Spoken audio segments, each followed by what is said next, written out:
Bismillahirrahmanirrahim. Assalamualaikum warahmatullahi wabarakatuh. Waalaikumsalam warahmatullahi wabarakatuh. Zakat fitri itu dilakukan khusus di bulan Ramadan ya Ustadz. Baik.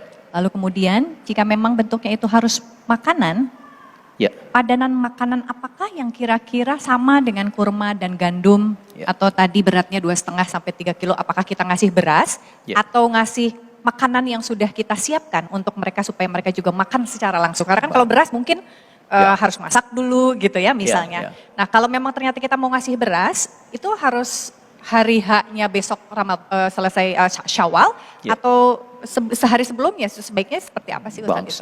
Terima Bagus sekali pertanyaannya. Baik.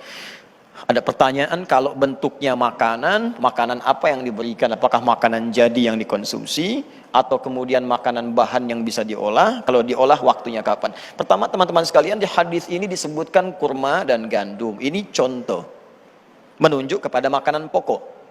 Awas. Ya, jadi makanan pokok orang Arab dari dulu zaman Nabi sampai sekarang itu umumnya mereka makan kurma dengan gandum. Dan ditafsirkan oleh ulama, jangan lihat kurma dan gandumnya, tapi lihat kepada makanan pokoknya. Artinya, kalau di setiap tempat makanan pokoknya bukan kurma dan gandum, misal di kita beda bukan kurma dan gandum, maka makanan pokok itulah yang dikeluarkan sebagai zakatnya. Kalau kita makanan pokoknya apa? Bukan, saya nasi ya. Kalau beras itu makanan pokok bagi hewan bertembolok ya. Baik, itu ada ayam, bebek, itu beras. Kalau saya nasi, bahannya dari beras ya. Baik, karena bahannya dari beras, maka kita keluarkan dari beras. Kapan dikeluarkannya? Nah ini poinnya. Ingat baik-baik, zaman Nabi ini kurma itu kan gak dimasak, tinggal langsung dikonsumsi. Tapi gandum harus diolah. Maka dari itu para ulama memberikan batasan, kalau akan diberikan berupa makanan pokok yang harus diolah, seperti beras, tentunya bukan cuma beras ya, ingat ya, sandingkan dengan pokok lauknya, lauk pauknya, seperti sembakonya misalnya, maka berikan tanggat agak jauh-jauh hari sebelumnya, ya, atau tanggat agak menjauh sebelum Idul Fitri Syawalnya, misal sehari sebelumnya boleh diberikan, ya, atau 2 hari sebelumnya boleh disampaikan, sehingga punya waktu untuk mengolah dan punya kesempatan untuk memasak dan menghidangkannya. Tapi jika kemudian makanannya makanan jadi, ya, seperti misalnya kita ingin berikan hidangannya khusus, makanan langsung yang senilai, dengan senilai ini semua, maka silahkan diberikan batas paling maksimalnya setelah sholat subuh sebelum sholat Idul Fitri. Ya, yang paling utama akan lebih baik diberikan bahan supaya bisa dimasak sesuai dengan seleranya. Khawatir diberikan jadi malah tidak disukai atau tidak cocok dengan itu semua. Paham insya Allah ya? Baik. Jadi apa makanan pokok kita? Alhamdulillah. Ada yang lain? Silakan. Assalamualaikum warahmatullahi wabarakatuh. Waalaikumsalam. Pak Ustadz, mohon maaf. Ini sebenarnya bukan pertanyaan saya, namun curhatan dari teman saya. Masya Allah. Masya Allah. Ada miskin sekali nih Pak Ustadz. Katakanlah dia sebagai fakir miskin, ya. Saya maksudnya udah fakir miskin gitu. Baik, baik. Bagaimana hukum zakatnya? Apakah dia juga wajib untuk membayar zakat gitu? Ya. Nah, kemudian dahulukan nih, sekarang ini kan lagi ngetren zakat uang sama beras, mana yang lebih kita utamakan, apakah beras dulu atau uang dulu? Baik, insya Allah kejawab. Ya, makasih. Ya, bagus pertanyaannya. Di sini saya ingin definisikan dulu supaya paham kita batasannya. Beda antara fakir dengan miskin. Kalau fakir, orang yang memang tak punya kemampuan beraktivitas maksimal sehingga tidak bisa menghidupi dirinya, pekerjaan tak punya, berusaha juga sulit sehingga pemenuhan kebutuhannya dirasakan sangat susah. Miskin, orang yang punya pekerjaan, tapi hasil dari pekerjaan itu belum mampu memberikan apa yang ia butuhkan secara maksimal. Maka dibantu ia dari zakat supaya stabil dalam proses kehidupannya. Dalam kategori ini, jika memang ada orang sama sekali tak bisa kemudian mengeluarkan, statusnya sulit, jangankan untuk keluarkan zakat, dirinya pun kesulitan. Bagaimana status zakatnya? Kata para ulama, statusnya ini sepanjang dia berpuasa. Artinya berpuasa. Pertama mengatakan tetap dia mengeluarkan.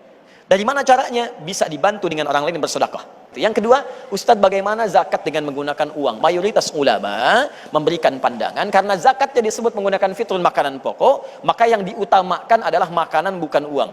Bahkan ada sebagian yang menolak zakat dengan uang, khusus untuk zakat fitri. Karena dikhawatirkan keluar dari konteksnya. Konteks yang ngasih makanan, tiba-tiba dikasih uang, dibelikanlah pulsa. Ya. Orang sekarang lebih baik gak makan Ustadz daripada kehilangan pulsa, gitu kan? Yang penting itu handphone, handsome sudah nggak penting kata orang, kan? Nah itu yang repot. Ya, Allah Taala alam bisawab. Jelas ya? Baik. Ada yang bertanya lagi? Barangkali? Silakan. Bismillahirrahmanirrahim. Assalamualaikum warahmatullahi wabarakatuh. Waalaikumsalam warahmatullahi wabarakatuh. Pak Ustadz, saya kan udah bekerja. Alhamdulillah. Tapi orang tua saya itu memaksa untuk tetap membayarkan zakat saya. Apakah itu boleh? Dan bolehkah saya mendabelkan zakat saya juga? Saya bayar juga gitu. Terima kasih. Baik. Pertama begini, yang ada dari orang tua sepanjang itu baik, jangan ditolak. Ya, sepanjang baik dan tidak bertentangan dengan syariat, jangan ditolak untuk membahagiakan. Bahkan banyak ayat di Quran itu mendorong kita berusaha membahagiakan orang tua. Maka sedapat mungkin kalau ibu mau katakan, saya mau bayarkan, gak apa-apa. Terima saja dulu. Dan nilai itu ketika diberikan, nanti nilainya bisa menjadi sedekah. Ya, sedekah. Lalu Anda misalnya keluarkan, ini atas nama saya keluarkan. Fulana binti Fulan, atau Fulan misalnya bin Fulan dan seterusnya. Jelas ya? Dan amal dihitung berdasarkan niatnya, bukan apa yang dikeluarkan. Jika yang diniatkan, saya ikutkan pada ibu saja, untuk menyenangkan ibu. Gak apa-apa, itu yang dianggap zakat, sah. Itu yang dianggap zakat, maka sah dari ibu. Maka yang kita keluarkan itu yang berbentuk sedekah. Paham ya? Baik. Baik, kalau paham, kita coba simpulkan. Jadi yang pertama, setiap Ramadan ada peluang bagi kita untuk mendapatkan amalan istimewa yang hanya berlangsung sekali selama setahun, disebut dengan zakatul fitri. Maka yang pertama, orang yang biasa zakat, maka Allah akan sucikan keadaan hatinya sehingga tidak terlampau loba dengan harta. Dan dia punya sifat yang tenang dengan urusan dunia karena tidak diperbudak oleh urusan harta benda. Kedua, zakat bukan mengurangi tapi menambah. Ketika Anda keluarkan, maka Allah akan tambah keberkahan dalam rezeki Anda, tambah keberkahan dalam usia Anda, dan tambah manfaat dalam apa yang telah Allah berikan kepada kita. Fitrun berupa makanan.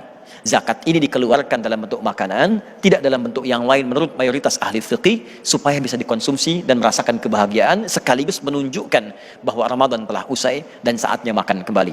Keadaan orang yang sudah bersih hatinya, maka kembalilah ia kepada fitrahnya. Fitrah manusia menunjuk pada kebeningan hatinya.